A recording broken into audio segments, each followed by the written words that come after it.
కన్నప్ప తెర వెనుక కథలు 14. ముఖేష్ ఋషి గురించి తెలుగు ప్రేక్షకులకు కొత్తగా చెప్పాల్సిన అవసరం లేదు. డాక్టర్ మోహన్ బాబు, నాగార్జున నటించిన అధిపతి సినిమాలో నటించినప్పటి నుంచి మోహన్ బాబు కుటుంబంతో ముఖేష్ ఋషికి మంచి అనుబంధం ఏర్పడింది. అలాగే మంచు విష్ణు రెండో సినిమా సూర్యం సినిమాలో కూడా ముఖేష్ ఋషి నటించారు. అప్పటి నుంచి వాళ్ళ రిలేషన్ కంటిన్యూ అవుతుంది. కన్నప్ప సినిమాలో కంపడు అని భద్రగణం నాయకుడి క్యారెక్టర్ ఉంది.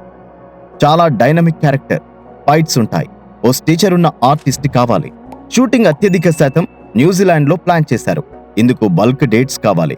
ముఖేష్ ఋషి అన్ని డేట్స్ ఇచ్చి కోఆపరేట్ చేస్తారా లేదా అనే అనుమానంతోనే మేకర్స్ ముఖేష్ ఋషిని అప్రోచ్ అయ్యారు. కంపడు పాత్ర వినగానే ఆనందంగా అంగీకరించారు. న్యూజిలాండ్ లో షూటింగ్ అనగానే ఎగిరి గంతేశారు. ఫారెన్ షూటింగ్ అని కాదు, జమ్మూ ప్రాంతానికి చెందిన ముఖేష్ ఋషి నటుడు కాకముందు న్యూజిలాండ్ లో చాలా కాలం ఉన్నారు.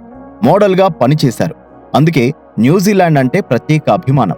సినిమా రూపొందుతున్న తీరుతో కన్నప్ప సినిమాకి పెద్ద ఫ్యాన్ అయ్యారు ముఖేష్ ఋషి. హైందవ ధర్మానికి చెందిన ఓ మహాశివభక్తుడి కథని ఇన్ని వందల కోట్లు ఖర్చు పెట్టి అద్భుతంగా తీయడంతో ఈ సినిమా ప్రమోషన్ తన బాధ్యతగా భావించి ప్రతి ఈవెంట్ లో పాల్గొంటున్నారు ముఖేష్ ఋషి. కన్నప్ప సినిమా భారతీయ సినిమా చరిత్రలో ప్రత్యేకంగా నిలిచిపోతుందని ముఖేష్ ఋషి నమ్మకం.